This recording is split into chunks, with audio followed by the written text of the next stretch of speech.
Hey everyone, happy Friday. Loads of films to review and lots of Hollywood news today on an Ice Out Friday. But we're working because some of you may not be. Some of you are working and want to be entertained. A lot of reviews. Send help from Sam Raimi. Can't wait to tell you about that. Other movies we will discuss. Lots of news. Let's get Alan in here. He's somewhere. Alan!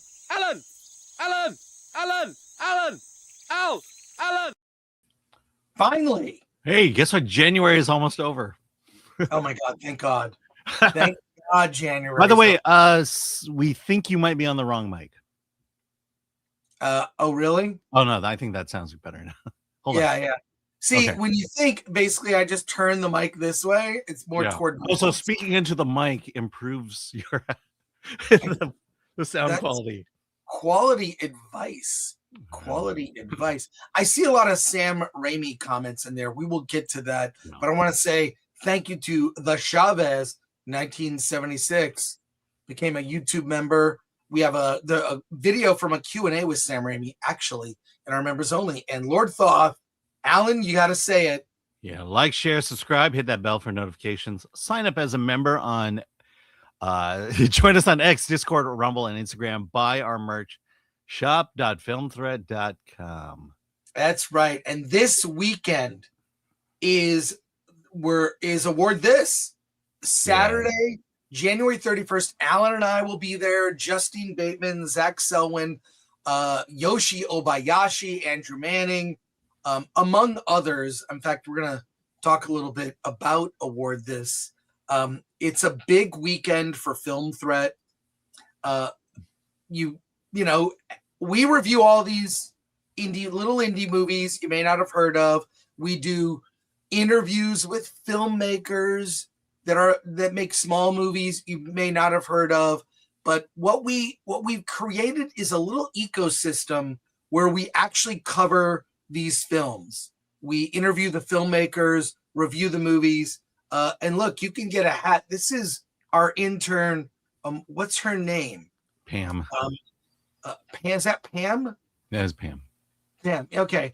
Pam is wearing the Oscars Can Suck It hat, which you can obtain. We have the Award This shirt. I'm wearing the a different color of that one. That's the gold version. We even have jackets. Alan, I think you just bought a jacket too. Did I? Yeah, you did. Okay. I can't wait. I think you bought it with. Yeah, your mic is just okay. Is it not sounding great? It's not sounding great. Okay. Are you on the right mic? I guess that's okay. Well, we can check. You can interrupt the whole segment. No, I'm responding to the comment that just appeared on this. You know, the comments are correct. There you go. That sounds great. Sounds great. Let's continue. Let's actually start this over for a clean clip. How about that? Of the yeah, let's start over. We're gonna okay. Yeah. Didn't realize we were clipping merch. Yeah. Segments. Okay. Yeah. So this weekend is the big weekend for Film Thread. It's we've created this little ecosystem with Film Thread talking about small indie movies. And then we interview these indie filmmakers, which you then have a chance to ask them questions. And we created an event called Award This, now in its 7th year.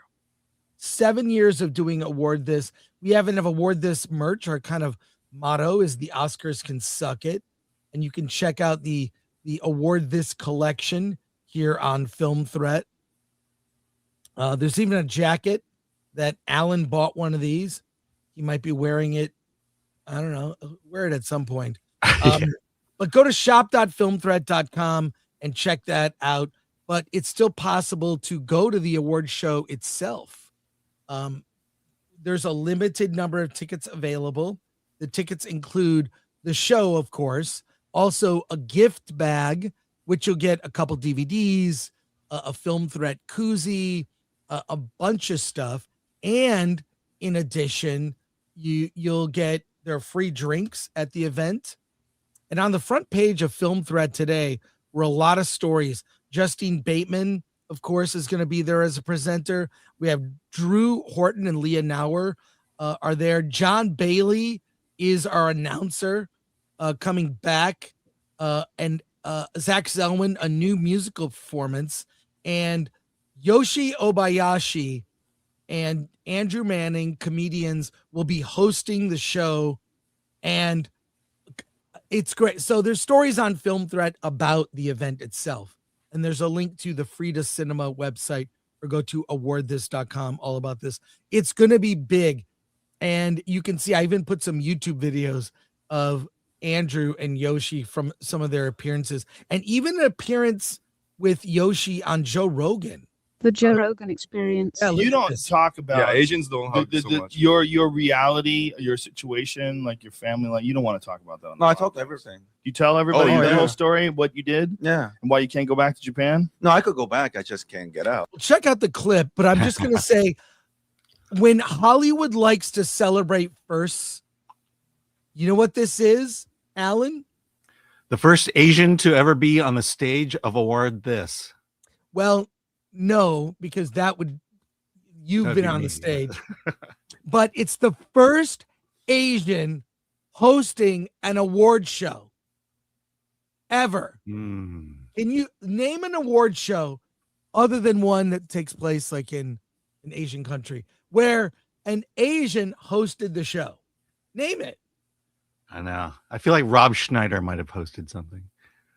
Well, he didn't, but just go to filmthreat.com. There's a whole bunch of stories, or follow Award This on Instagram or X, and you'll get a lot of info. I just want to say that you can still get tickets, and you should check it out. It's a lot of fun for us. Yeah. I also think it's worth mentioning that if you show up at Award This and you want to take a picture with either me or Chris, just ask. Yes. Alan is guaranteed to say yes. I will say yes. Chris will, if it's after the ceremony, Chris is more likely to say yes. All right. Yeah. Because I'm always, it's a lot going on. So Yeah. There you go. Hey, let's talk about this.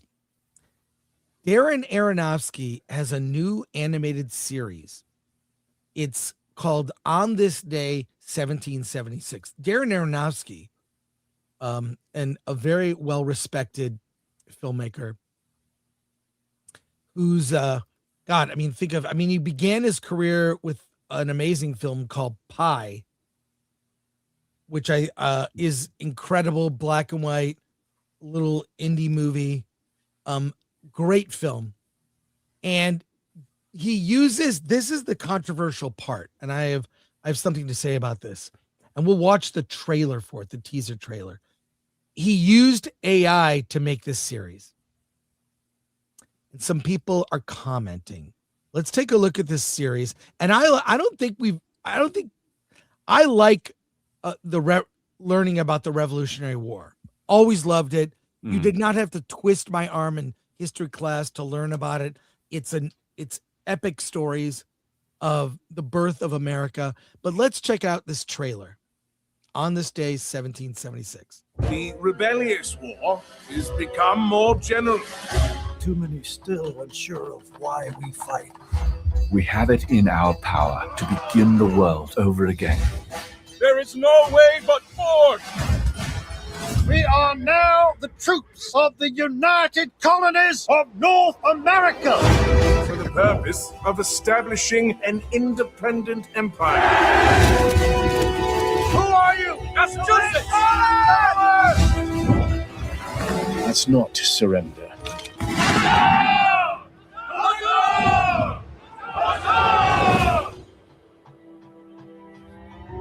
So it's on YouTube from The Time rebellious Studios. war. From Time Studios is doing it. This is going to be a YouTube series. It's the first trailer, according to Culture Crave. They're short narrative stories about the Revolutionary War. He uses Gen AI tools, including tech made by Google DeepMind. It does have SAG voice actors. People are not reacting well. You can see the comments, some of which include language I cannot read. So I will not read the language. But a lot of people had some comments And our friend Justine Bateman, presenter at Award This, filmmaker herself, says the difference between AI prompted output and actual films is the level of effort involved. The audience feels the effort and love from the filmmakers when they watch a film. The audience feels nothing when they watch AI slop. That's the difference. The effort and love. Come to the Credo Film Festival and see outstanding 100% human-made films. So she plugs her film festival, Credo, which Film Threat is a sponsor. But let me just say this. There's a reason Darren Aronofsky was paid way too much money to make this and lend his name to this project. They're trying to normalize filmmakers using these tools. So Time Studios, in partner with YouTube, which is Google, came to a prestigious filmmaker, Oscar-nominated, Darren Aronofsky, respected indie filmmaker, respected filmmaker in his own right in Hollywood, to embark on this endeavor. And the comments are not kind. I don't believe that AI is ready for something like this. It's fine for goofs and memes. I love it for that. Or like a Star Trek fun thing, or a Star Wars fan film. We've seen those fan films. I think it's working in that arena for me. It's not ready for something like this. And it looks, I don't think it looks that great. Alan, I want to hear what you have to say. Yeah. Even if this series was 100% correct and uber pro America, I will not be watching this. This trailer alone looks, I mean, it's clearly AI. Yes. Every moment, every second, every frame. And it's just not, I'll be honest, not something I can just sit down, watch, and enjoy. Because I'm always thinking this is just off. There's something off about this. Like I said, even with all its best intentions, this is not something worth watching. Yeah, I'm just disappointed because I respect Darren Aronofsky. I mean, I've met him. I've, talked to him in his early career. And of course, everyone does that. They're early indie filmmaker, and then they go on and kind of forget me. But that's all right.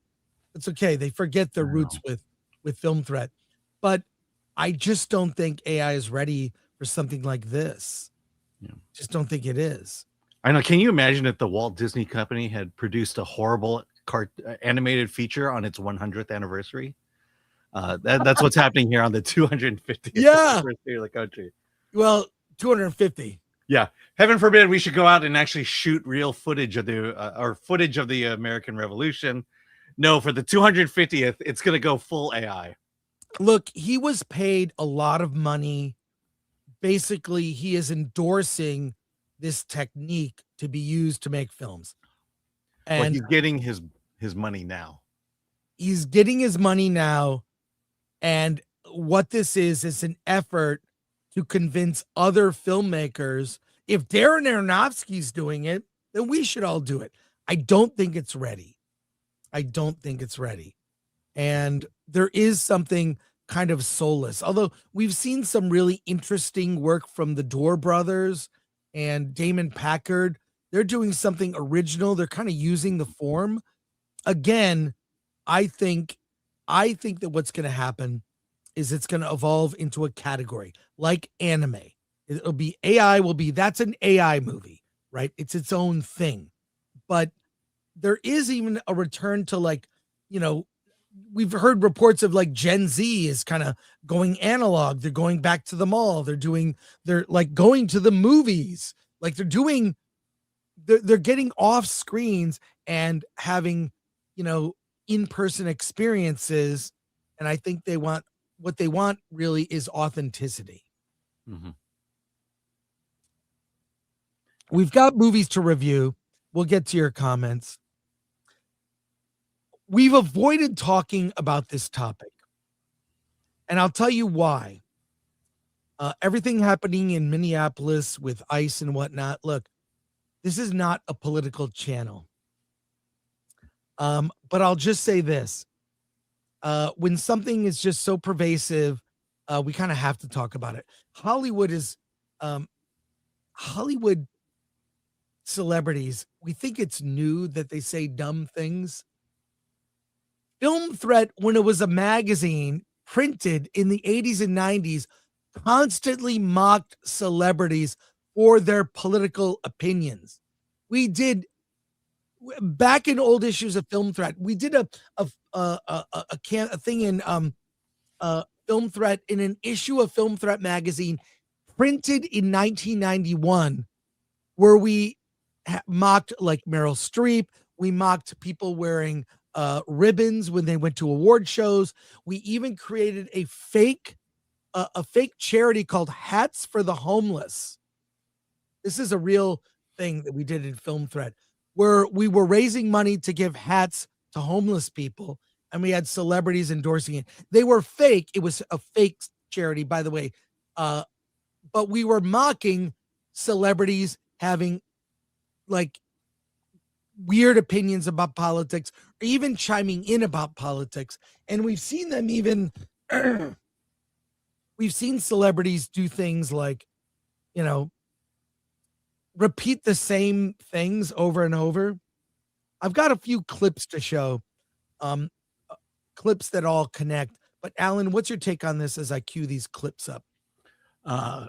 My take is, I think I posted on X or something, but my belief is these celebrities either need to continue to work in Hollywood, and they do this stuff, or someone's blackmailing them.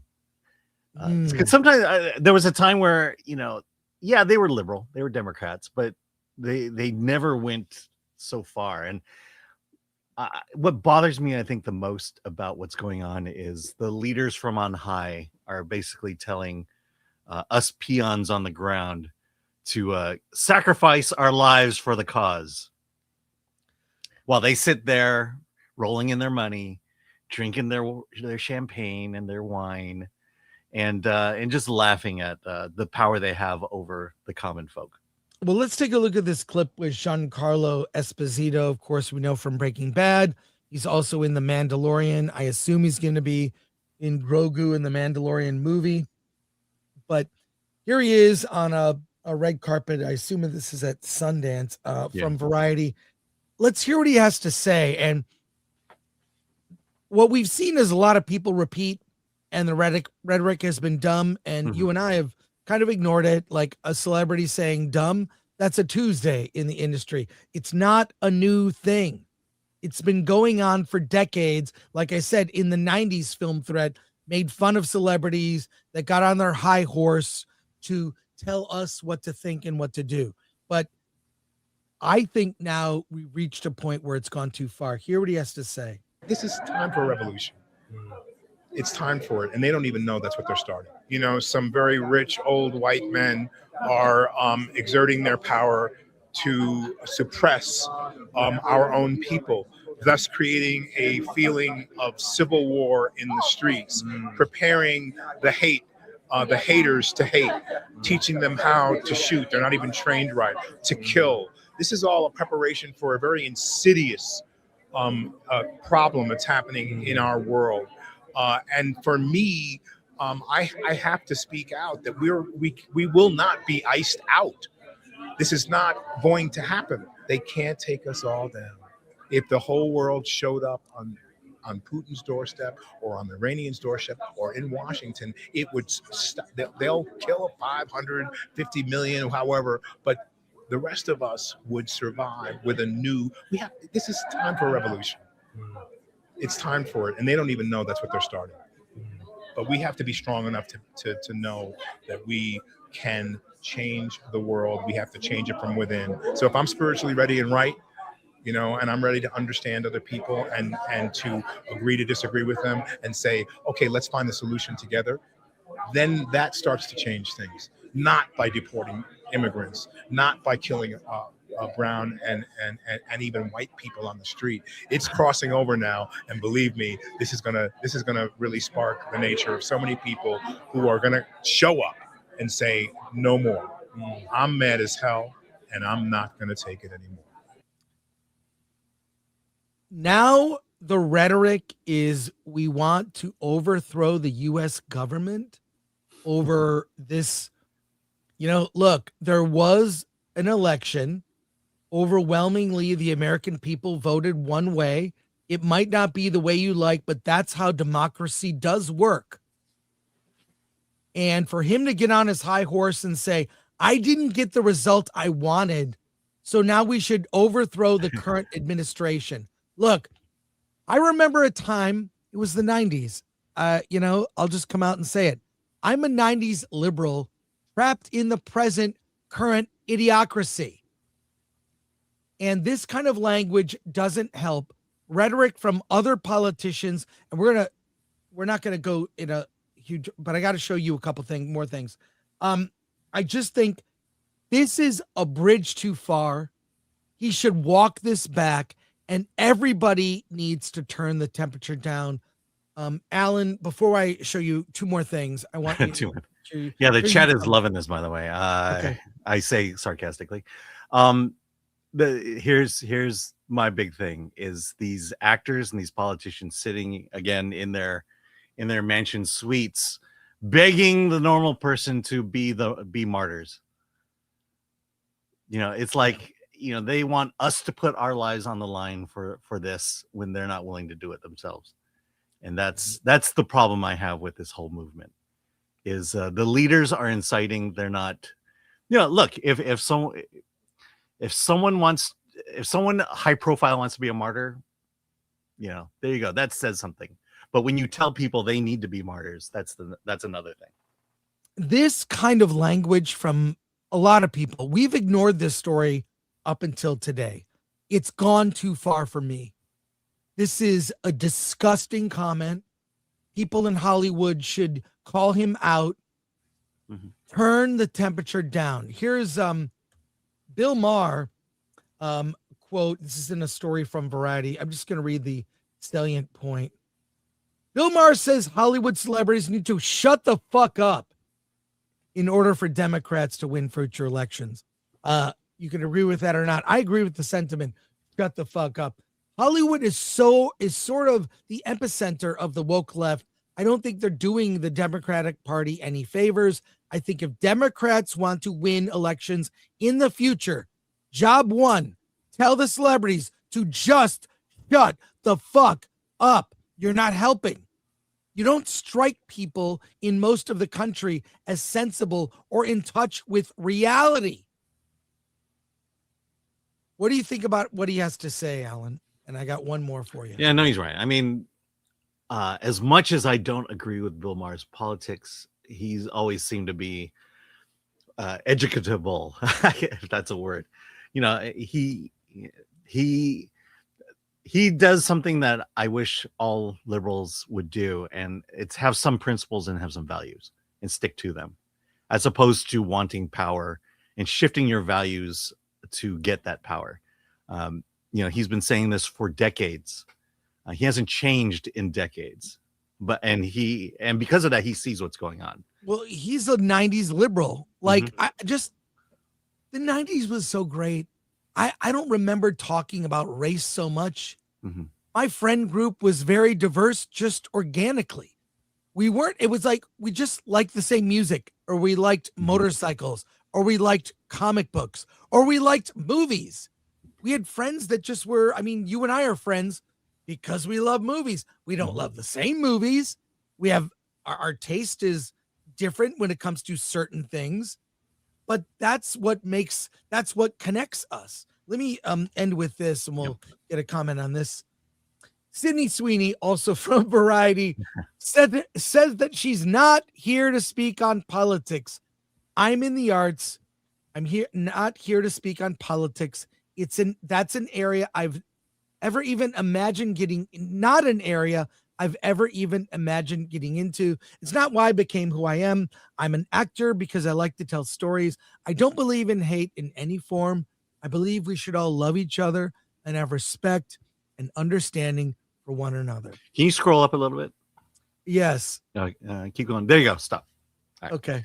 All right. I'll stop there. I'll stop there for you, Alan. But look, she's being sensible. She's like, look, I sell a product. The product is me. I am the product. I'm an actor. I appear in movies. I entertain you at award shows. I'm on social media. Maybe I do something funny like promote my new lingerie line by climbing the Hollywood sign. Okay. That was clever. And I don't know, man, just the Giancarlo thing, the way you said that, I'm so sickened. I'm not going to give that Mandalorian and Grogu movie one time. If he is in that movie, F that movie. I mean, I'm at the point, like I said, Alan, we have been mocking celebrities, putting their foot in their mouths over politics since the film threat began in the 90s. When I spearheaded a charity, Hats for the Homeless, as a way to mock celebrities. So, I mean, like, oh my God. Okay. I'd love to. Final thoughts from you, Alan, and then we're going to talk movie news and reviews like we normally do, but I couldn't ignore this. He's not in the movie, by the way. Well, so you say he's a character in that franchise. Right, but according to IMDb, he's not in the movie. But to your point, I don't know. Famous celebrities, I believe, don't understand the common person. The people like you and me, who have had to actually have jobs to support families, to survive day to day. But for some reason, I will say specifically the Democratic Party, it feels like every choice they have for leaders are the ones who appeal to the public. You know, it doesn't matter their politics. It doesn't matter whether they have good management skills, whether they can manage money, govern a state. It's all about who is electable, who looks good on television, which is why we get someone like Gavin Newsom, very slick, very good looking. You know, and my whole point here is, you know, at some point we just need real leaders. You know, instead of following celebrities and following charismatic speakers, how about follow people who know how to run a business, how to run a country, who understands what it's like to be us, and listen to those people. You know, celebrities, especially particularly the famous ones, they don't know what we live like anymore. You know, they just have their little causes that they have to fight for, and you know, screw these people. Yep. We got a lot of comments on this, so let's go to the comments, and then we have more news stories. So bear with us, folks. And we have a director coming on. Yeah, that's right. Grizzly Night director Burke Doeren will be here at 10:15 a.m. Pacific time. But let's get to this. We said that the Chavez 1976 became a member. We're going to talk about that later. Here we go. Okay. Sorry, just increasing the font size here. John Manlang, member for 2 months. That bomber jacket looks pretty fire. Wear it to an Oscar party. You'll love it. Chicken Wing for 199. Have you guys checked out the Madden trailer? We did a reaction. I don't think it was clipped. Yeah, it was a couple of weeks ago, though. Yeah, but looks interesting. Chicken Wing also for 199. Miss me that AI bullshit, Darren. It's, yeah. People are pointing out Joe Coy actually first Asian too. Asian who hosts an award major show. award show. Yeah. AD Aronofsky sold out. Yeah. Yeah. Well, I mean, if you think about it this way, he was the first one to get paid big bucks. Yeah. Someone had let's to be keep going here. Unclear. Oh, Uncle Remus. Is this the one where Donald Trump wins the Revolutionary War? Nope. Blue Collar Loser for 199. Hey guys, saw send help. Thought RAIMI is having fun. He is.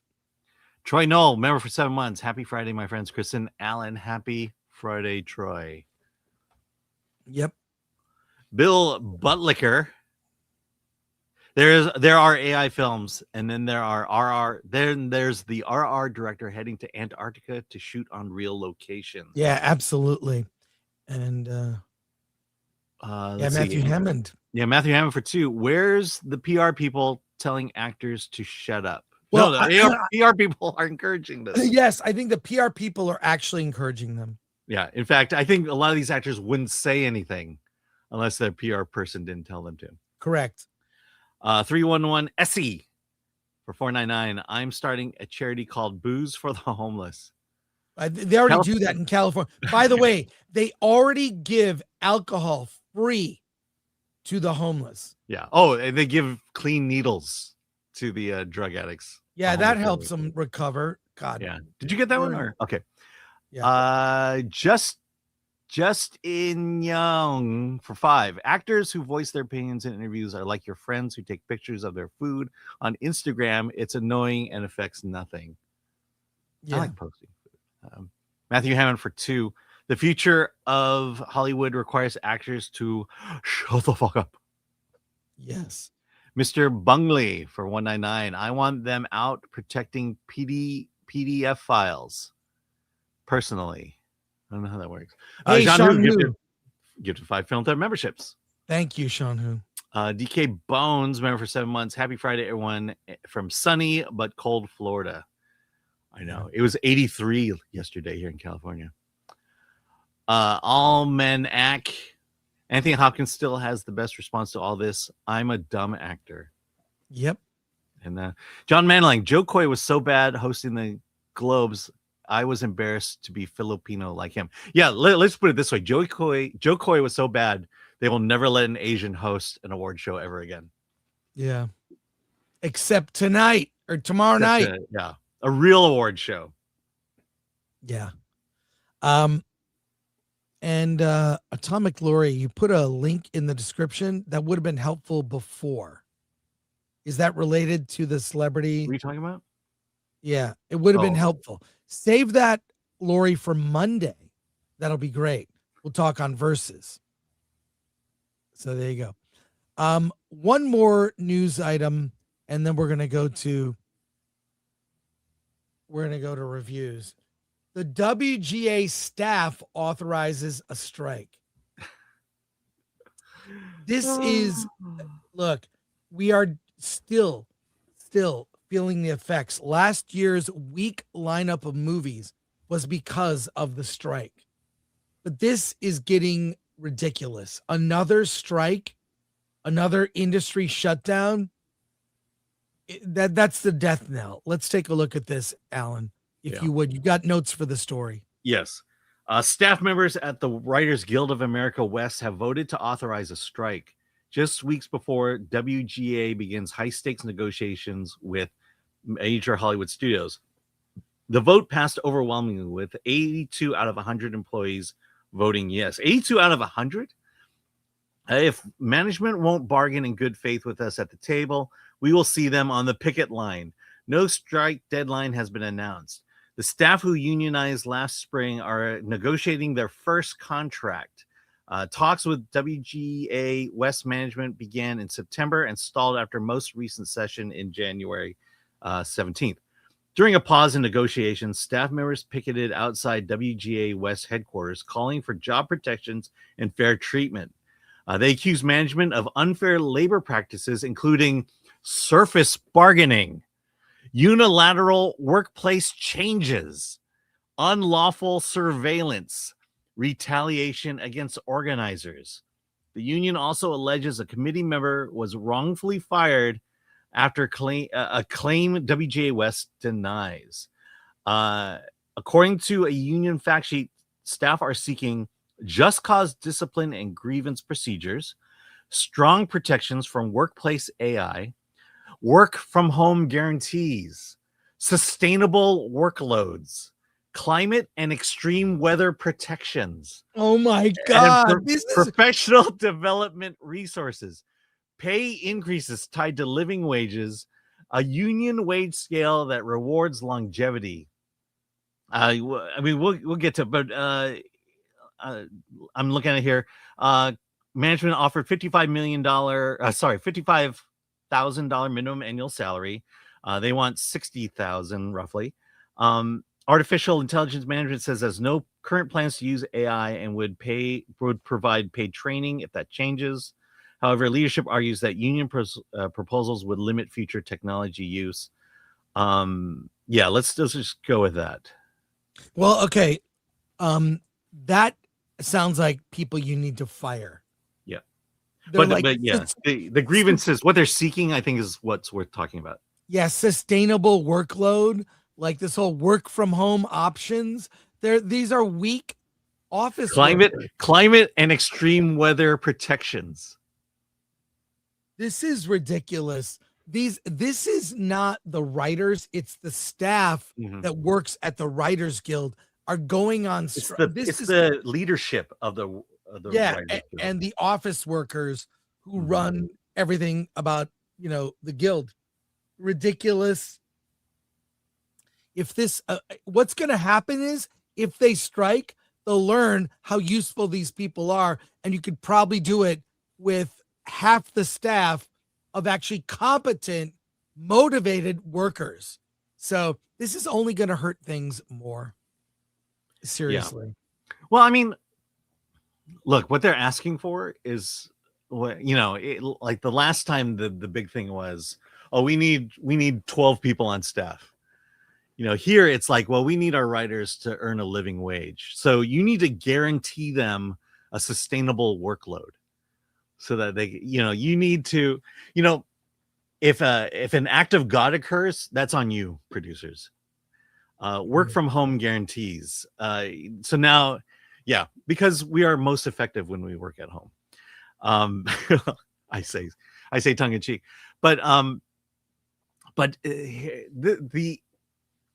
I mean, you're right. The issue here is not what's best for the writers. What's at issue here is what's best for the leaders. And also we'd run stories on this as well, covering up leadership mismanagement of their health fund, mismanagement of the money that dues come in, mismanagement of royalties that are not being sent to the writers. And so now these leaders, again, are now going to take their minions and their soldiers, put them on strike and out of work. Because I guarantee you, the leaders, they will live fine. During a strike, they will earn enough money to pay for their families, their homes, and all that. But for the grunt workers, the guys on the line, they're screwed, and they're blindly following their leaders. Look, all I have to say is this: if you're a member of the WGA, what is your leadership doing? How are they spending your money? And then ask yourself if you're willing to go on strike for them. Fire them all and hire half the workers that are competent, that are motivated, and want who to can balance budgets, who can make wise economic decisions. Let's go to a few comments, then we'll get to our reviews. Another strike, I'm sure that will really help things and create many job opportunities, says the Flower Film. The Introspect M, it's just going to accelerate the use of AI and collapse of Hollywood. Hey, Joe Pat 87 for $9.99. I watched Train Dreams on Sunday, a slow burn told through beautiful cinematography. It's funny that Netflix helped it get a Best Picture nod. Last movie you should watch on a phone. Yeah. So, yeah. Well, again, that came out of Sundance.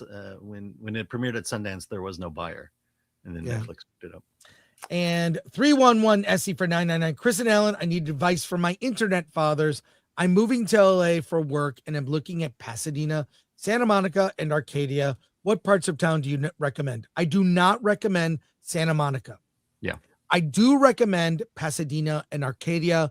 Live close to the freeway, and there are livable places you can find in both Pasadena. Santa Monica is too riddled with homeless. Pasadena and Arcadia do not have the homeless problem. That's my advice. Yeah, and access to Hollywood is a little bit easier from there. Yeah, you can take the freeway right down, and you're in Hollywood quickly. Listen to a podcast. Listen to us. And thank you very much for that generous and very brave of you to move to California. Yeah, and Killer Mike G, I am the Ben Affleck smoking meme hearing this. Yeah. Oh my God. Yeah, use that in the thumbnail. Let's get to reviews, Alan, because we have a lot. Today was going to be a short day. It's not a short day now. We got a lot. But let's talk about the movie Arco.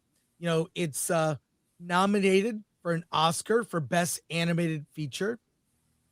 This is in a category. Okay, this is now in theaters. You can see it. It played limited release, but it's now out for everyone to see. And I don't even know what to. Would you mind giving me the story here for Arco, Alan? Sure, we should. Again, we should note this has been nominated for Best Animated Feature in every award show. But I'll tell you why in a second. But go ahead. Okay, so we're working with two timelines here. In 2075, the world, because of climate change, is about to, it's rapid storms. The environment is deteriorating. People are trying to survive. The second timeline takes place in 2932, where humanity lives in the clouds. They basically live in the clouds because they're waiting for the Earth to heal itself. So this little kid, Arco, he's really young. He's saddened by the fact that his family can go down to Earth to like see what's happening, and he's not allowed to go because he's too young. And so one day he decides, well, screw that, mom and dad, I'm gonna go down. And he gets in this rainbow suit that you see here, and he goes down, and because of reasons I can't explain because I don't understand, he time travels back to 2075, where things are bad. He runs into a girl, Iris, who is whose parents are kind of off doing their thing, so she's being raised by a robot, and they meet. And because something broke on Arco's suit, the two of them must venture out to find a gem that powers the suit. And that's pretty much the story and the depth of Arco.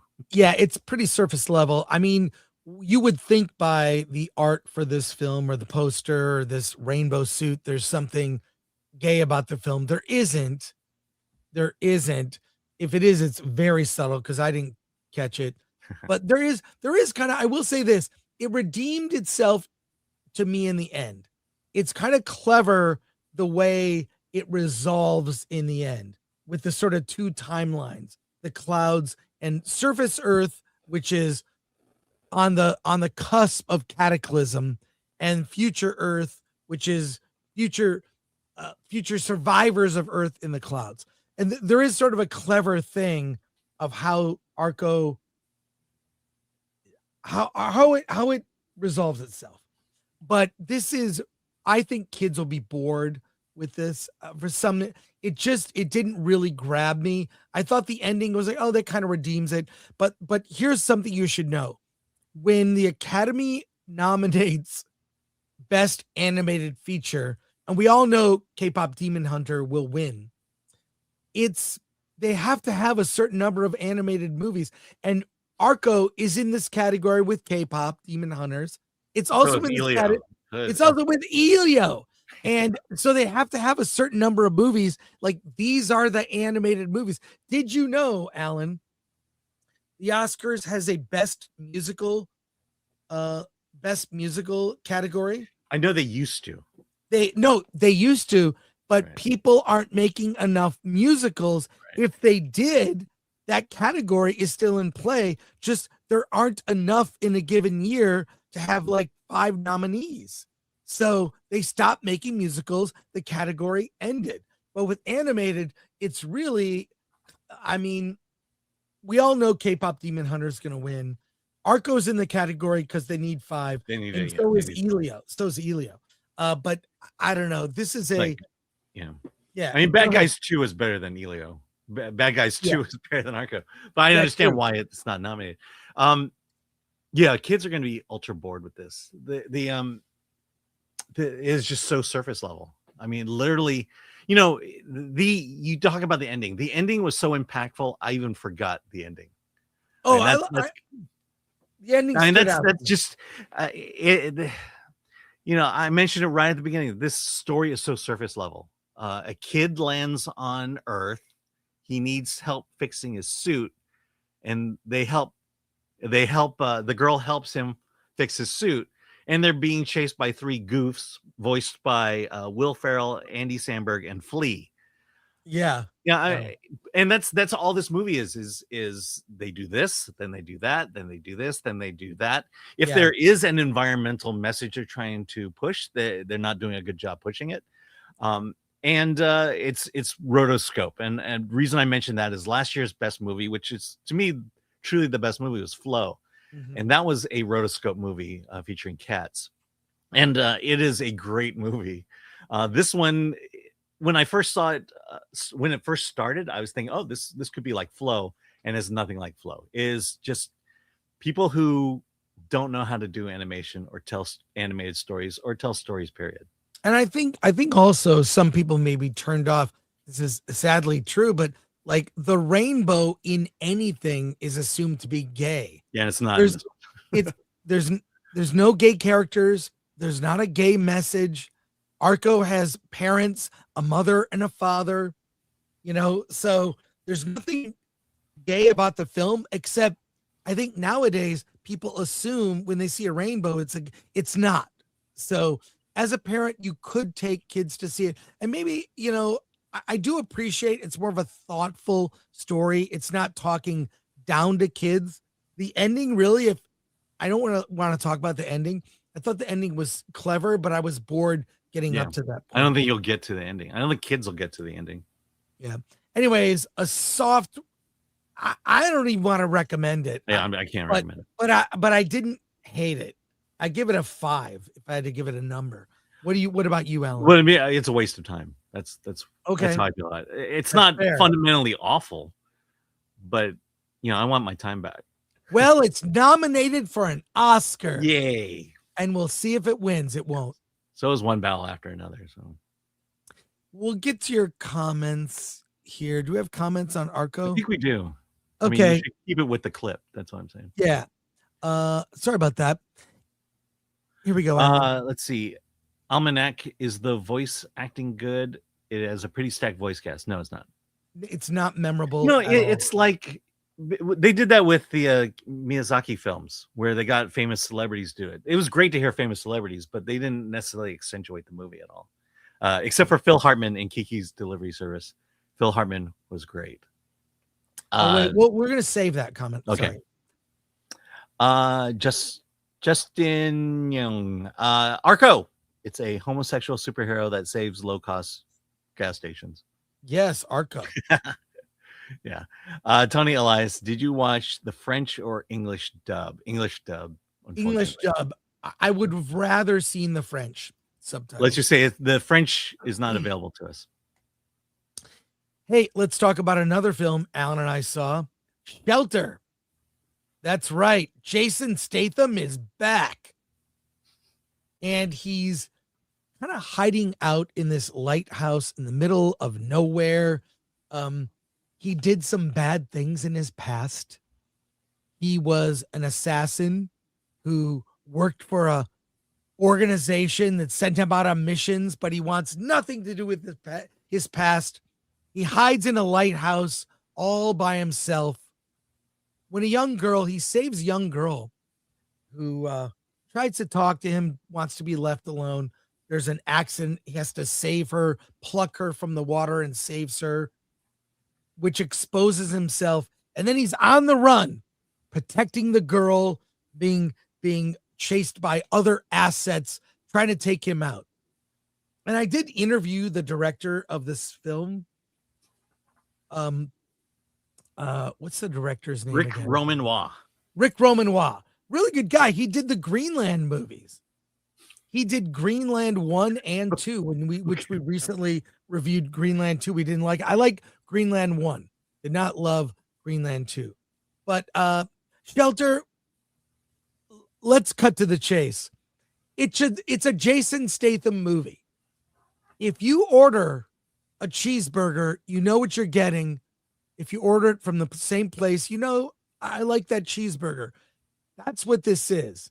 It's a Jason Statham movie, which when I talked to the director, I said, Jason Statham is like a genre of movies. It's like, what you're getting. He has 1 or 2 movies a year. They're all the same.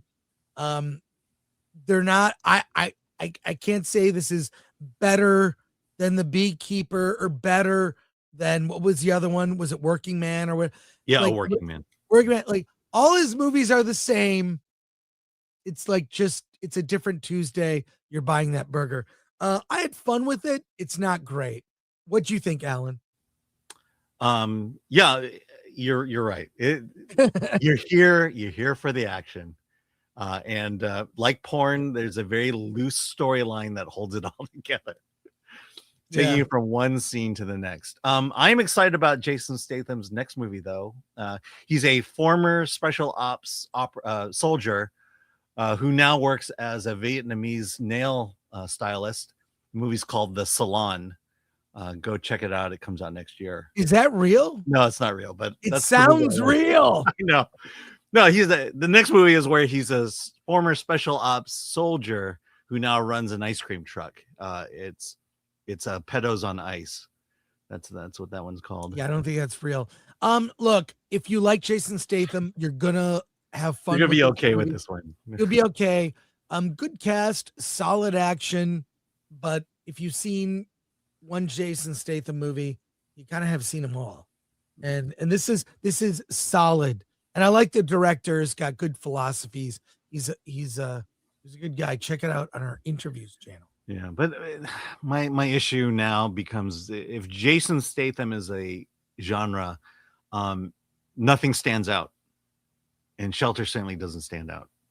You know, there has to come a point where, you know, I mean, it used to be where Arnold or Stallone would make an action movie and it was great. You got to see it, love it, one banger after the other. I just don't think the stories and the action in Statham movies are at that level, and maybe it has to do with the fact that, you know, Arnold and Stallone were doing very dangerous stunts, while these are just basically fist fights, knife fights, and gun fights. You're muted. Recommend it? Only if you're oh boy.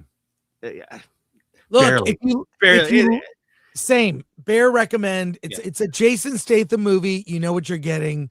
You'll have fun, but you'll forget it when you walk out of the theater. I mean, for me, it's not so bad you're gonna hate it, but no, it's not bad. But it's not good in a way that you're gonna remember it or be inspired by it by the end.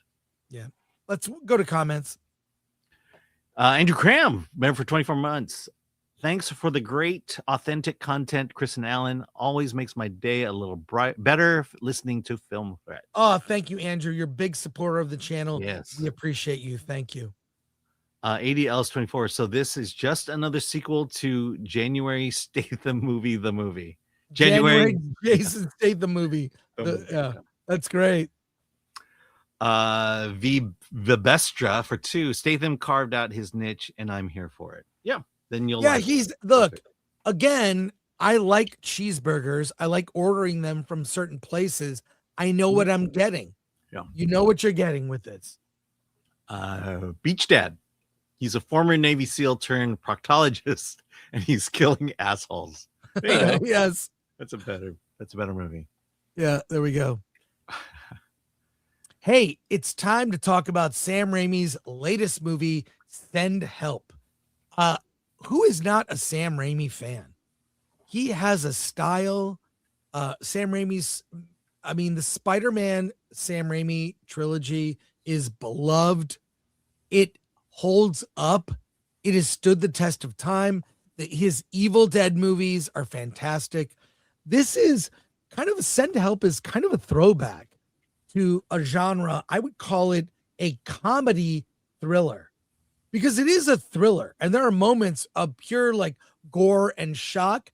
At the same time, like the Evil Dead films, it's funny. There are parts of it that are very funny. I mean, it's no secret that Sam Raimi really enjoys like torturing Bruce Campbell, spraying blood on his face and putting him in awkward situations and all that. That's what he does in this. Rachel McAdams plays an office worker she's kind of a nerd. She watches the TV show Survivor. She eats tuna fish sandwiches at the office. And Dylan O'Brien plays the new boss who inherits the son's company. He's kind of, honestly, kind of an a-hole. He plays Bradley Preston. He inherited the company, and you know who plays the father, right? Who? Bruce Campbell. Oh my God. Oh my God, I didn't catch that. Yeah. I went to the bathroom twice during the film and didn't catch it.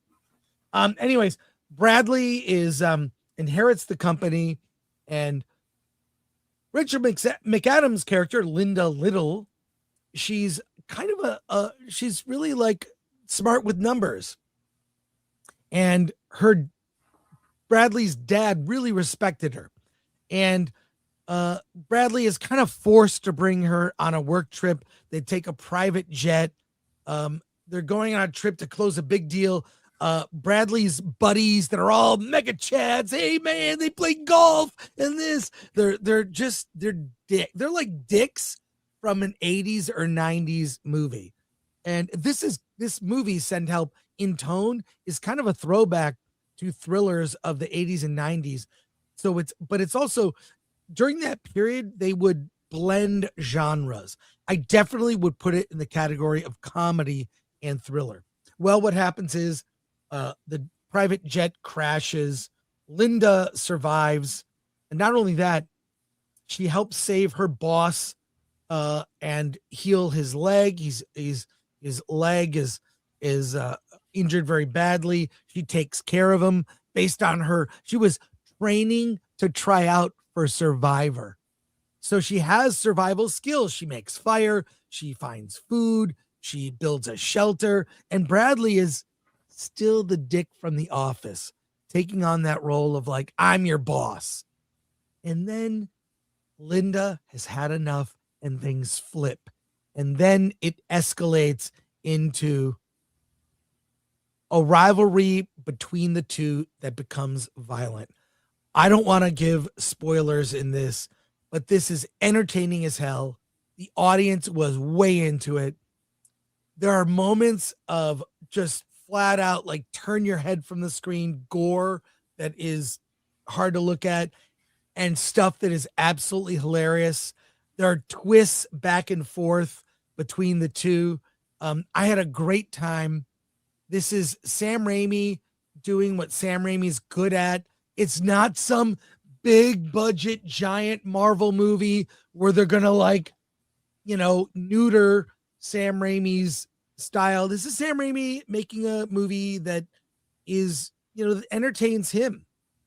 And I mean, you could tell it's got touches of Evil Dead too, in the sense that Linda Little gets like, there's some horrible things that happen. Like, just like things where the audience is just like it was great. So a good time at the movies, the kind of movie that they used to make, like I said, those genre blending. This is a comedy thriller that is it's a very basic story too. Very basic. So Alan, what did you think? Yeah, I like this. I think this will have the appeal that Housemaid had. It will probably appeal more to women than it will to men. I mean, it's the formula is there. A damsel in distress, someone who takes upon herself. And I kept thinking throughout this whole, especially the beginning of the movie, that this is the housemaid, or this is the typical, female worker, unseen, bullied by the boss. At least she's not sexually harassed, but they got that. And it plays out just like that. You watch the trailer. The trailer is spot on. It tells you the basic plot, doesn't give a lot away. And then there's a moment in the movie, which I won't give any details to, where she is, in a sense, becomes the bad guy. And I'm like, wow, they went there. They're not making her goody two shoes. Yeah, because some people are gonna look at this. Oh, it's this girl boss thing. Yeah. No, she's such a nerd. The tuna fish sandwich thing in the beginning, like even that was just like, ew. Yeah, but it's like, okay, we've seen this. I think you're gonna find the beginning of the movie as like, oh, they're setting us up, girl boss. But then again, she does the worst thing a human being can do in this movie. Don't please. I won't say anything, but I'm just saying. At least Raimi and the writers had the foresight to not make her milquetoast and not make her the Girl Scout. She has to have a dark side, and what she does is like changes your perception, at least until the end of her in the movie. Yeah, I would say a strong recommend for a fun movie that's worth your time. So I strongly recommend you see it. It's fun. It's why you would go. It reminds me of a movie from the past where it's like, oh, that would be a typical movie on a Friday night. What opened? Oh, this movie Send to Help. Oh, Sam Raimi made it. Let's go see it. Yeah. Let's go see it. It's probably going to be pretty good. And I had a lot of fun with it. Yeah. I mean, I think that's what we all said when we first saw the trailer was, oh, it's a Sam Raimi movie. Yeah. Yeah. A lot of fun. I don't know that I would say, I don't know that I would say strong recommend, but recommend. It's certainly, of the Sam Raimis, this is not as gory or violent as his other movies. Let me qualify my strong recommend. It's a strong recommend for January movie. I don't think we've recommended much in January. No. So for January and this movie to come out, a lot of fun. Go see it. Yeah. Well, let's if see you what want you to have to finally say. see it. Okay. Vibestra 10. Cheers, Chris and Alan. Love you guys. Send Help was a blast in a packed theater. Yes. One scene my wife could not stop laughing. Is there a theater snack that should return or be brought to theaters? Is there? Yeah, should return that has been gone or be brought back to theaters? I don't know. I'm very satisfied with the snacks. Now they have cookies at AMC. Yeah. They literally have cookies. I don't know. My favorite popcorn is AMC popcorn. I'm sorry. When I go to Regal, their popcorn is not the same. Yeah, you're right. I'm basic. I'm a popcorn. If I even have, I rarely eat candy these days, but little raisinets with popcorn. And, I do the zero sugar ginger ale. But here's what I do. I do ginger ale vanilla and I fill it 3/4 full. Then I add orange ginger ale into it, and it makes a creamsicle flavored like drink. So it's like 3/4 ginger ale, vanilla, add 1/4 like orange. It's chef's kiss. So yeah, no, I'm very satisfied with snacks. Yeah, I don't eat popcorn anymore at movie theaters. I think I'm tired of popcorn, and so I buy the meals. I crave it. The Fullerton AMC is a dine-in, meaning you can order meals beforehand, and they'll deliver it to your seat. And they used to sell sushi, a nice sushi platter, and I really miss that sushi platter. And now that I realize that high schoolers run the AMC Fullerton, I'm kind of glad they're not making my sushi. Oh, Liu Kui, I like Sam Raimi, but in an age of less than zero trust, I need more reassurance that this is not going to be imminently predictable. You'll have a good time. Don't read about it. Don't read spoilers. Yeah. Even the predictable stuff is done very well. Yeah. Texafire, lifetime Raimi fan, but Send Help wasn't good. The first act went on too long to get to the craziness. Very poor CGI. Cutting away from a kill is a sin in a film. And this one does that way too much. Yeah, you're right about that part. Disagree, but I agree with you on the CGI. Yeah, but in terms of, I think he wants to see more kills as opposed to off screen. Killer Mike G for 2. Is it closer to Misery or Spit on Your Grave? Not even close to either. It's different. It's different. Shades of Misery. Yeah, blue shades. Blue Collar Loser for 199. Took my son to see it. The film isn't woke. Yeah. Yay, that's a win. Yeah. Christopher Moonlight Productions. Off topic. Can I get a shout out to Justin Juice Johnson, a theater kid from Texas who graduated with my daughter and was tragically killed soon after? He was a true talent and going places. Damn. Oh my God, that's horrifying. Like that young, just graduated. No. That is horrible, Chris. Oh my God. I can't. That's my nightmare. No. By the way, Chris, I'm posting your article next week. So. Oh my God. Yeah. Yeah. Well, we did the shout out. So, but thanks, Chris. Sorry to hear that. Let's see. Blue Collar Loser. I felt like Drag Me to Hell on a Beach. LOL. Yeah, that's fun. It's fun. Hey, we got some more movies to review. Alan, you saw a film called Worldbreaker. Yes. And based on your description of the film, I'm dying to hear more about it. It sounds like something I might have liked, but I'd like to hear your review. It sounds like I would say this might have liked based on the description of the story. But tell us about based on the Worldbreaker. poster. Yeah. Yeah, let me describe to you Worldbreaker. So we're in the not so distant future. The world has broken. In fact, there are these alien creatures called breakers are basically alien kind of zombie likes. These creatures are killers. They're roaming the planet, killing people along the way. The only way to kill them is to chop their heads off. But if you get bitten by a breaker and are allowed to live a little bit, you become a hybrid in which not only must you cut their head off, but you must smash their brains in.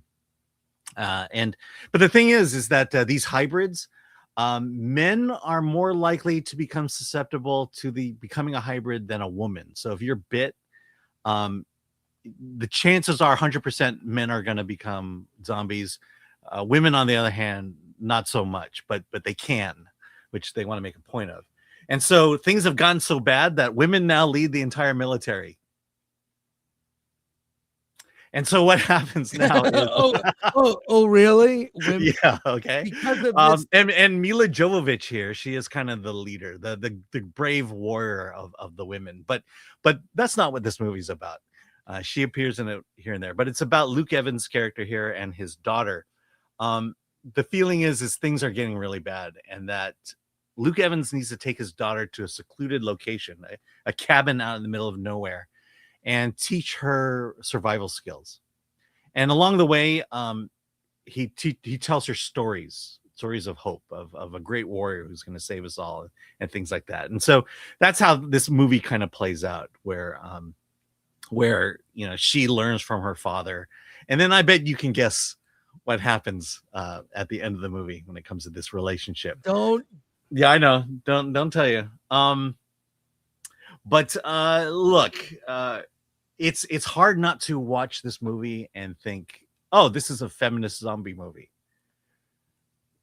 It's just kind of like very convenient that the creatures are attracted to the Y chromosome, as they explain in the movie, and basically the women. Let's put it this way: women are required to man up and save the world.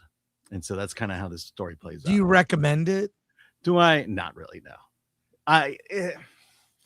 If you're going to make a feminist zombie movie, it really needs to be smarter than this one. It's a feminist zombie movie? Yeah, pretty much. Oh, my God. Look, if someone said to me, hey, Alan, go write a feminist zombie movie, I probably would have gone in a whole lot of different directions, started bringing up a lot of different issues, different questions than this one is. This one just, matter of fact, okay, men are dying, women need to stay to man up, and that's kind of how it plays out. And then it's just the overall story is this relationship between father and daughter, and the father teaching the daughter to become a warrior like his mother. And it's interesting, but it's a good premise. It's a good premise, but it just sounds like it falls flat. Mila Jovovich, though, has been in a lot of bad movies in that genre.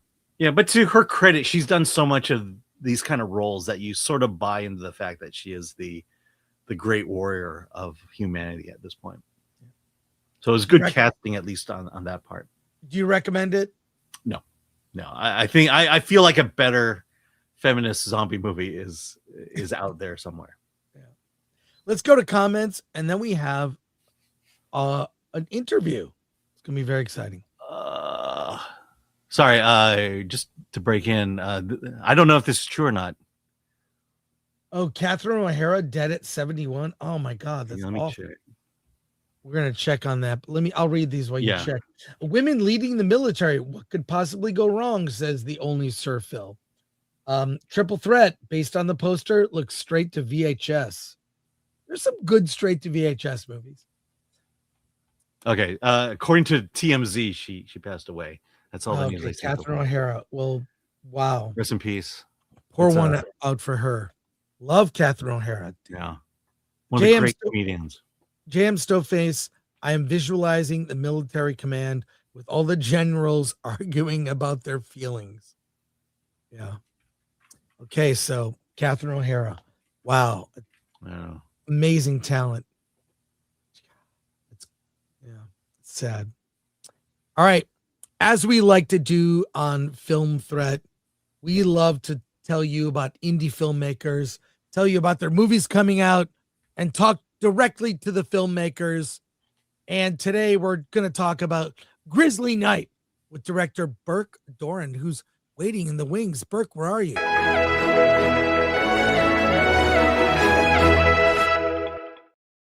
Hey, Burke, good to see you.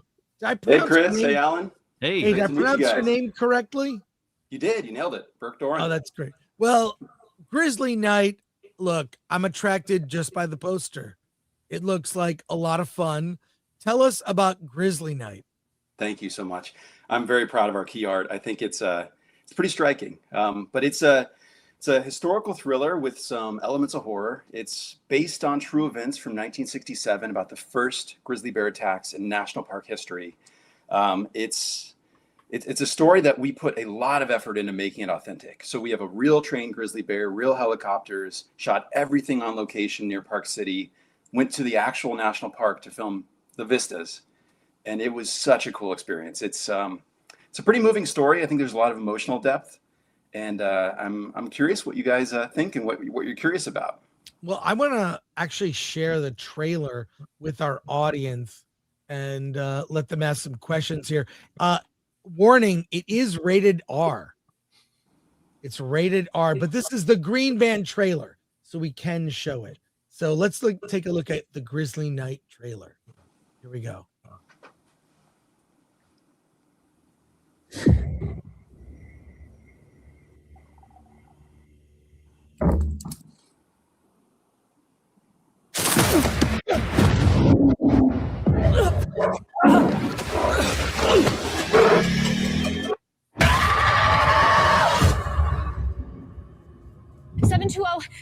This is Granite Park Chalet. Oh my God. We have a code 3 emergency. There's been a bear attack.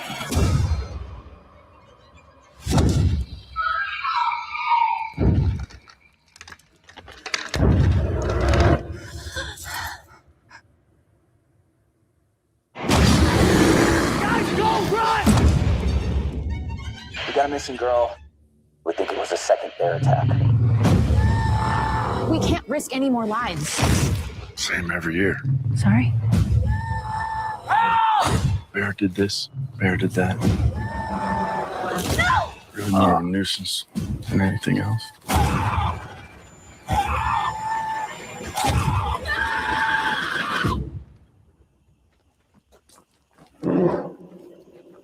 Quiet.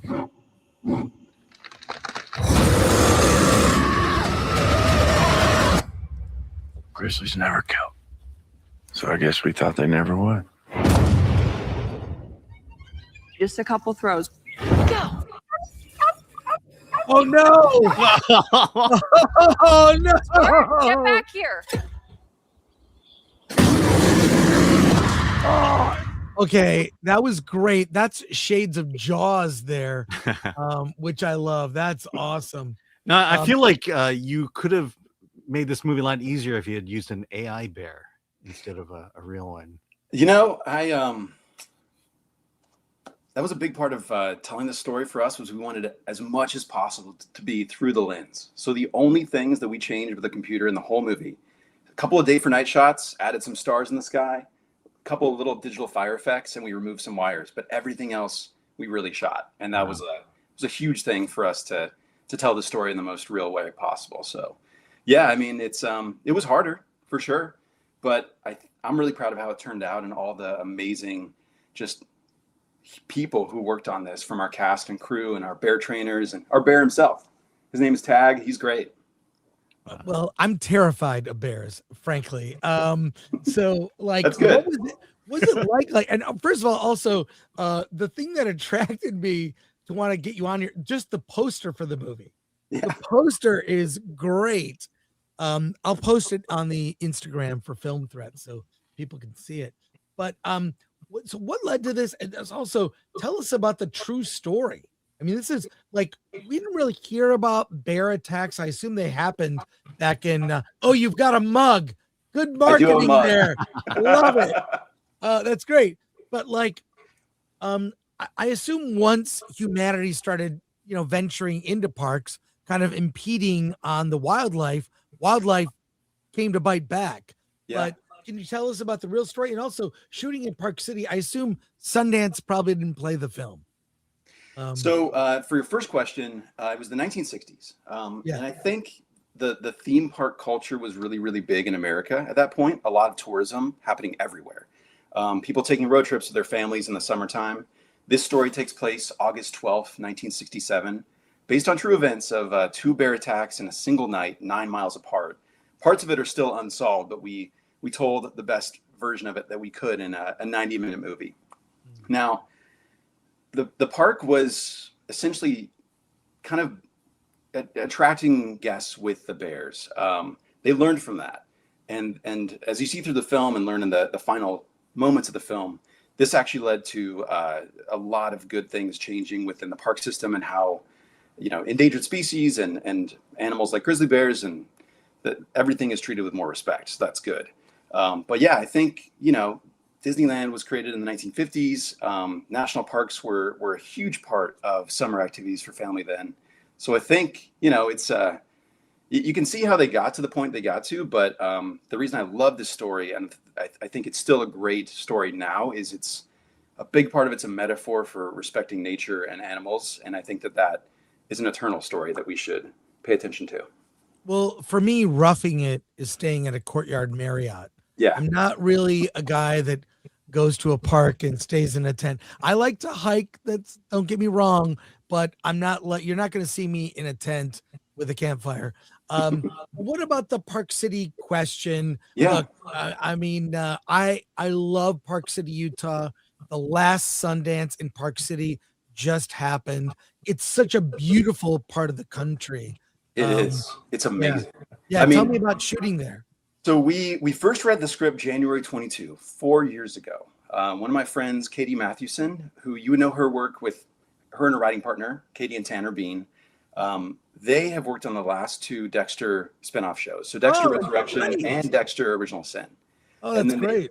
And they also did Jury Duty and Hawkeye. So they're pretty versatile. Wow. So they wrote this script. I reached out to Katie after Hawkeye premiered, and she had this ready. She and Tanner had written it already. We worked with them throughout 2022 to kind of make it doable on an indie scale. And then our production partners too. So our core producing team is Tyson Call and Lauren Call, and then Kelly Doeren, my wife, and myself. Just 4 of us. We knew we wanted to make a feature. Tyson and Lauren are based in Salt Lake City.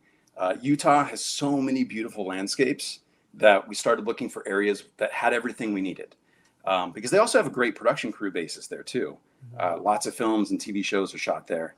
So we found this one location, this private property near Park City that had everything. It had the chalet, the lakes, the trails, the cabins, everything we needed. Once we had that, we knew we could make the film. And once we had the bear, we knew we could make the film. But Park City is beautiful. I mean, we filmed there August and September of 2023, and just going to set every day, it was a dream situation. It was just so incredibly beautiful to be there. But yeah, I mean, we did, we considered Sundance. They had some very, very nice things to say about our film. The tough thing, I mean, quite a number of the judges watched it. Tough thing is that they only have so many slots. And so we are still very, very proud to present it with Saban everywhere today. It's on Apple, Amazon, Fandango, YouTube, anywhere you'd rent or buy movies, it's out today. So yeah. Cool. We've got over 1,000 people watching live. Let's go to their comments. Actually, can I ask a quick question? But you have the script. Did you have to adjust the script at all once you got the bear and realized what he or she could do? Actually, a lot of the bear interactions are very close to the original script. There were a couple things we had to kind of narrow down some of the different locations just to exactly fit our location. We did also go to Glacier National Park in Montana and shot the all those vistas. We spent like 2 days going around, just a few of us capturing those iconic shots. So if you've been to the park, you'll see those moments throughout the film. But yeah, it's it's something I'm super proud of. So yeah. Oh my God, we have a lot of questions here. Let's go through the questions and comments. All right, Killer Mike G, you had me at rated R. Let's see, Almaniac. If it can capture what I felt in The Gray, I'll watch it. The movie genuinely scared the shit out of me when I saw it for the first time. That is a fantastic film. Razorburn, does this movie have bags of cocaine lying around? No, it's a pretty different movie than Cocaine Bear, but yeah. It's a good question. Yeah, but if you're gonna steal from the classics. Yeah, well, Razorburn. Cocaine Bear, to be fair, was based on a true story. That's true. So it does share that. And they used a CG bear, which I'm pretty sure made that movie a lot easier to make. At a tight 87 minutes runtime, perfect for horror. Was there anything in the script or that you didn't shoot that didn't make it in the final cut?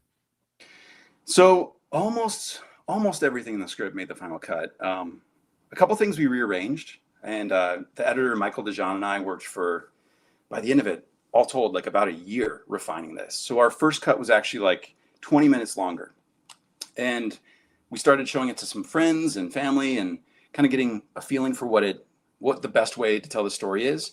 And the problem was that we had so much great footage because we also got to do aerials. We had the national park stuff. We had all these beautiful transitional moments that we just kind of had to focus, rearrange some things, and then get it tighter. I think getting it under an hour and a half was really important for today's audience.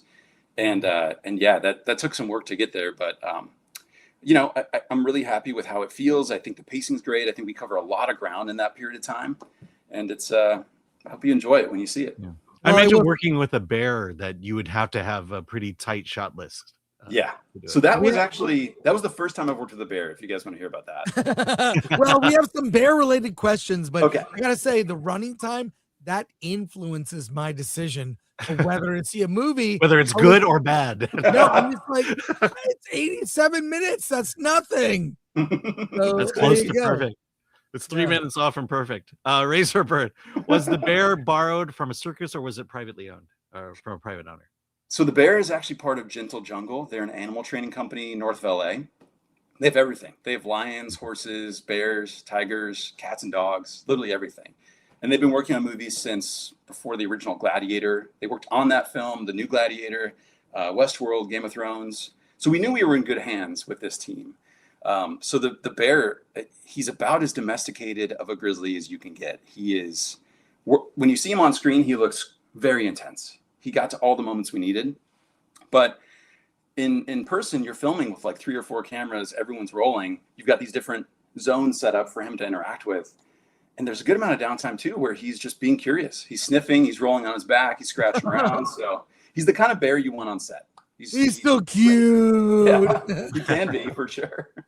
Then he rips your head off. All right. Vivesta for 5. Much respect for filming with the real bear. Do you have a favorite national park to explore?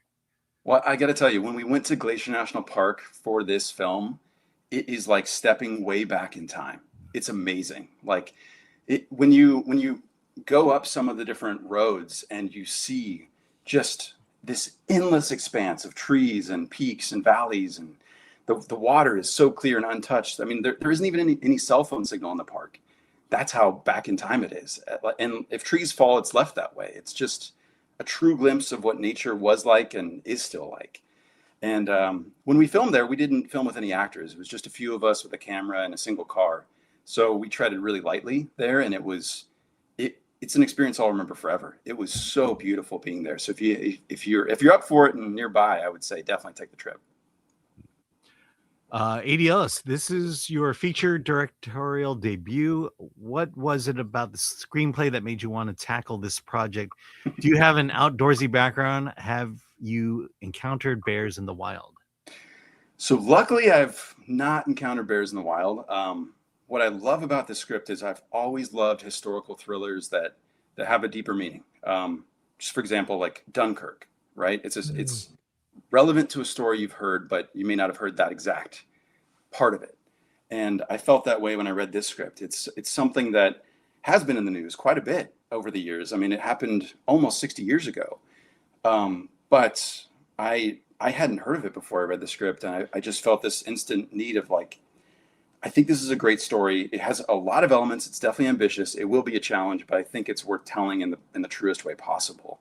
And if we can do that, then I think it'll be a fantastic film. So we went for it. And I mean, it's been a 4-year journey. It was not easy, but it all came together. So. All right, Caveat Ties, how did you gather your crew? Well, it started with our producing group, who I've known since film school. We all met at Chapman 15 years ago. Oh, wow, Chapman. Yeah. Yep. It's great. I live not too far from there. Oh, that's awesome. That's cool. And then first person we talked to was a professor from Chapman who introduced us to Chelsea Fenton, who's our line producer. And she's the one who told us whether or not this would be remotely possible on an indie scale. And it turned out that it was possible. And then from there, we reached out to all the people we've worked with throughout all the years through TV shows, commercials, and just getting referrals and recommendations for people who had specialties in this. And then also one of my cousins is an animal trainer who she now has her own company, but she used to be at Gentle Jungle. And she's the one who referred us to the bear. So she's Molly O'Neill. She actually, her animals are in Super Bowl ads. Like one of her cats was Mayo Cat. So yeah, it all came together, but it was a lot of leaning on people who we'd worked with, asking, trying to get recommendations for people who had these specialties. And then luckily we got surrounded by super, super talented people and the cast too. The cast was so dedicated to every role. I mean, I could not have dreamed of a better cast who really bonded with their characters and gave us some very powerful moments. So we got lucky on all those fronts. And last question here. All right, ADL is 24. How did Saban Film come to be involved in the film? Were they along from the get-go, or did they see the final product and decide to endorse the film? That's a great question. So I learned a lot throughout this whole process as my directorial debut. And we connected with MPX Films, and they have just a ton of connections, and they took the film to Cannes Market. And then from there, they introduced us to Saban, and we thought it was such a great fit to work with them. They had a really, really good sense of how to market this and creating that iconic key art, the new trailer, like all those things, and where to place it and how to roll it out. And so it was kind of a natural fit, and I'm thankful that it all came together. Right. Well, the movie is out actually today. It is. It's out today on all platforms. Yep. I would assume. Apple, Amazon, Fandango, anywhere you'd buy or rent a movie, it's out. So get it. It's also my recommended running time, 87 minutes. Yes. How can you go wrong? So there you go. Burke, thank you so much for being on the show. Appreciate it. Congrats and continued success. Thank you, Chris. Thanks, Alan. Appreciate you guys. Take care. See you.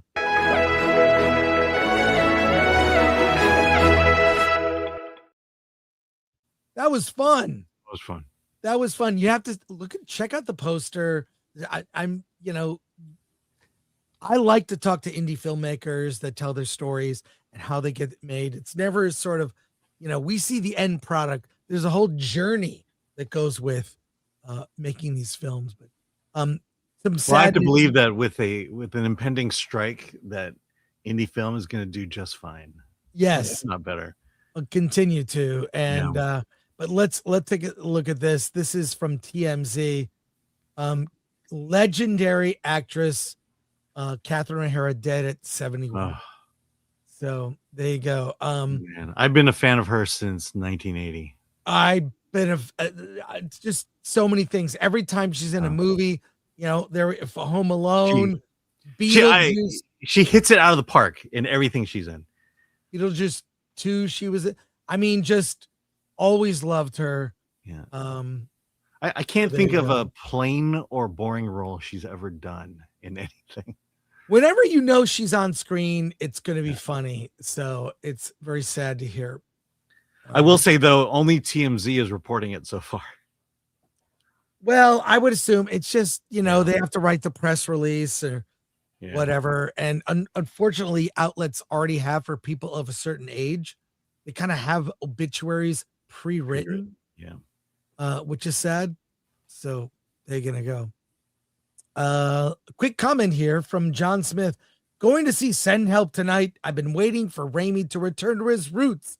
Drag Me to Hell was the last time he went back to horror comedy. This is in that vein.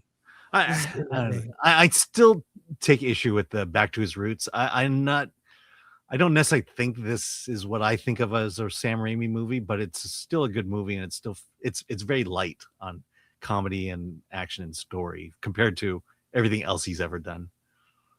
But better than Doctor Strange. I gotta ask Alan, did you see Atropia? No, I didn't. Okay, that's okay. It's okay. We could continue with news and reviews.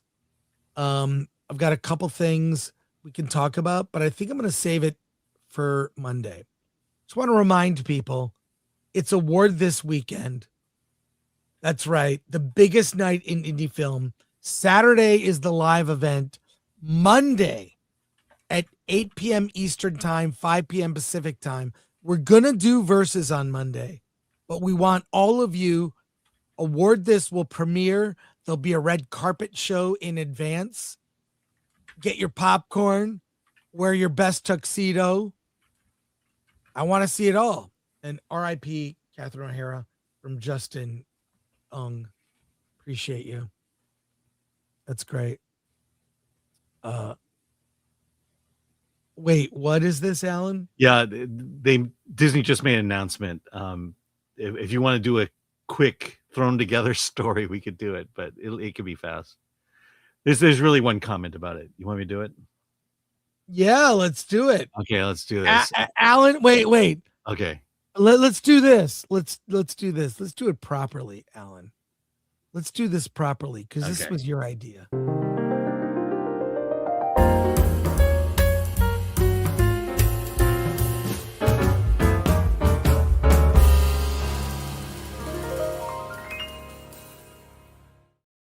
Alan, as long as I've known you, you're a big Disney fan. You keep up with the world of animation. You're the author of the D-Files, the series on filmthreat.com about Disney. And we have some breaking news from the animation world. Tell us about this. Yes. Well, this is just going to be brief, but Disney outlines mega marketing group leadership structure under Chief Marketing and Brand Officer Asad Ayez. Realignment aims to foster more cross-division collaboration to present one unified storytelling brand across our flywheel. Yeah. So the real story here is Disney's in so much creative trouble that they've had to create the mega marketing group to promote the bad stuff they're going to put out in 2026. This is not going to end with like better films. No, it's just not. It's just going to be the better marketing of bad films and bad decisions in theme parks, product management, or product merchandising, and so on. Yeah. I have no faith. Yeah. But just the fact that this is an important story, that we've brought the best of the world in marketing together to help sell our shit. That's what it is. But let's get back to here. Award this. I'm going to share one last thing with you before we sign off for today. We want you. I'm saving stories for verses. So we'll do that. I want to give you a little taste of what you're in store for at Award This for those that are going to attend live. Let me just share this. Here, I'm just going to share this. And we have a new song this year, actually. You're not going to believe it. We actually have a new song for our show that was composed by Zach Selwyn. But let's take a look at last year's show. A little quick thing. I'm going to play this in my opening monologue at the award. You ready? Now you can see Deadpool or Inside Out 2, that new Dune movie or Nosferatu. Welcome to the 75th annual Award This. It's the 6th. That's it? This is the fucking 6th year? But big budget films bore me like the Mad Max saga and Joker for all I do it with Lady Gaga. We're here for two reasons, right? One, to celebrate the work and accomplishments of all the indie filmmakers. And number two, to have a good ass time. I spent thousands on flop after flop, from Hitman to Axel F, Beverly Hills Cop, or Godzilla vs. Kong, Planet of the Apes. I like films where the director gives an actor 2 takes, because it's all they can afford. It's not about what your movie costs, it's about what it's worth. And this movie cost $2,500 to make. It cost us more to come out here and accept this award than it cost us to make the movie. I need another role. I know you guys can't pay that much, but I pledge this year to fund anyone's movie with no money. Keep it in there. I, a Hollywood actress, like Kevin Arnold had winning, recently played a Japanese woman. Like Mean Girls had Lindsay. It's not offensive because I'm rich. Or Wilford had Brimley. Keep it in there. Thank you for throwing such a nice event for true indies and not studio films claiming to be indies. I'd like to also think that film threat means that what we all are doing is a threat to the status quo and a threat to mediocrity. We wanted to stay as true to not using AI and keeping it real. Independent film is wonderful. It means you have artistic power, artistic control. Film LA can blow me. Independent films always make me smile. No $200 million budget like Argyle. I like dreamers and folks who keep it funky. Not that weird Robbie Williams movie with the damn monkey. I'll take shaky cameras. Don't make me nervous. I like good storytelling and no craft service. Stolen locations, no back lots. I even like seeing booms in the shot. Cause one take's all we got. Yes! Does beer come in this later? Yes! I thought this was plastic, but it's glass. Yes! No. Yes! So we have no fucking clue what we're doing here. Keep it in there. Yeah. Like how woke movies fucked up Disney. Like how Tracy Morgan needed a kidney. What the fuck is this movie even? Or how Mork had Mindy. What's going on here? Keep it in there. You can have Timothy Chalamet or Sydney Sweeney. We're getting sexy. Who's excited? Well, okay, I guess I'll take Sydney Sweeney. But big budget crap, I just don't have it in me. This means more to me than my Emmy, which I got on eBay. I did not expect this movie to have the impact that it does. What a fucking honor to be able to make movies, man. Keep making your fun, weird shit that, no one else makes, because we're getting bored of the normal stuff that everyone else is making. So save your money on rewrites and talent and keep it in there, keep it in there. Woo! Thank you. This is awesome. I'm just blown away. Thank you, everyone. Thank you, Film Threat, for getting the shtick. Thank you. Keep making movies. Dream on. Thank you so much. Thank you guys so much. Thank you. Gracias. Thank you. Like the Brady's had Cindy. Y'all make some crazy shit. And how Papa has New Guinea. Oh, wow, that was thrilling. And the Santa Anas are windy. Oh, sorry, too soon. Yeah, keep it in there. Keep it in there. We got a great show for you tonight. Yeah. And that we're doing it this weekend. I'm excited. Tomorrow. We're doing it tomorrow. Yeah. Oh my God. I forgot. And our friend Justine Bateman will be there. Friend of the show. She'll be presenting along with Zach Selwyn's back with a new song, which I'm very excited about. I've heard it. It's great. So we'll have a great time. It's tomorrow, but for those of you that cannot attend, please watch it Monday. Please spread the word. We're trying to create an ecosystem of anti-corporate indie film just outside the studio system, outside of Hollywood. And that's what Film Threat is all about. And there will be popcorn. No popcorn bucket, Working on that. Oh yeah, that's we researched the pricing. We'll get there. We will get there, but no buckets this year. Breaking news, by the way. What? This just came out on Deadline. Oops. Hold on. Okay, here we go. Universal dates next Fast and Furious 11 for spring of 2028. The Fast and Furious, the final and last 11th is coming out. I believe they said it was February sometime. But do you remember how Fast and Furious 10 ended? It ends on a cliffhanger. Yeah. And it's really stupid with Jason Momoa. Yeah. And so 5 years later, we will get the ending of that cliffhanger. 5 years later, we're gonna get the sequel. That's great. I don't care. Aaron Sharman, what time on Monday?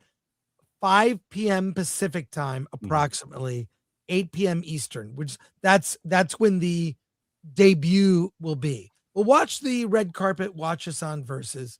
Be fun. And comment here from Rick1662. Both you guys, even Alan, are the best. Thanks. And both you also, guys, even Alan. Even Alan. Both you guys. And thank you to our mods, Lord Thoth, on Rumble, Olalikwe, ADL is 24. Thank you to Atomic Lori and Glenuccio. Both Glenn and Lori worked so hard on this show. Mm-hmm. So I'm very excited.